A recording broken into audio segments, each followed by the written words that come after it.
Jerry Sloan was seemingly a man of contradictions.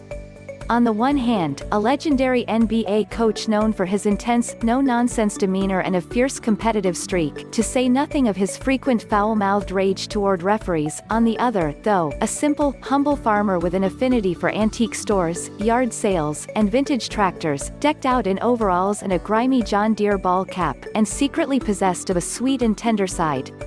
And yet, those who knew him best say there was never really any contradiction at all, that with Sloan, you always knew what you were going to get.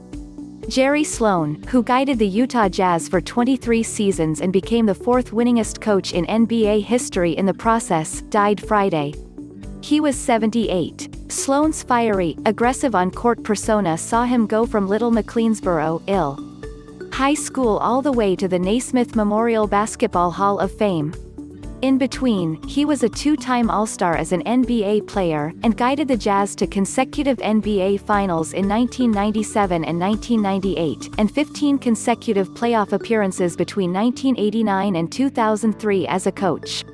And along the way, he touched the lives of innumerable people, teammates, players he coached, colleagues, opponents, and left a permanent mark. The tough guy who was always the first to come to your rescue, the first out on the court when anything went wrong, to have your back, the guy you didn't want to mess with. And so it's difficult because he was so instrumental in your development, not just as a player, but as a man, said longtime Jazz forward Thurl Bailey. It was the little things sometimes, tuck your shirt in, son, respect the game. Be on time. Be a leader. Don't take any crap on the court from anybody. Protect your teammates. It's tough. It's tough. But Jerry would obviously want you to buck up and go to your job, and do the best you can, and have an effect on people's lives in a positive way. I love that man. I always have, always will. I'm not looking for publicity, he said. But I feel I have to talk straight to people so they know what's going on. Sloan's wife, Tammy, said, "You try to be optimistic. ... But it is what it is. This is not going to reverse itself and go away." Shortly after Sloan disclosed his illness, Dallas Mavericks coach Rick Carlisle called Sloan a living legend. Other former colleagues echoed those sentiments.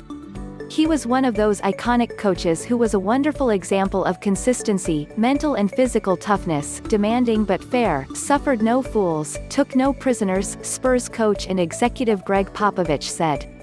And we did our best to try to emulate all that, because it was pretty impressive and pretty successful. He was a wonderful coach, and an even better human being. There aren't many people in the profession that I respect more than Jerry Sloan, added former Orlando Magic and Detroit Pistons coach Stan Van Gundy. To have that kind of sustained success in a league as competitive as the NBA is incredible.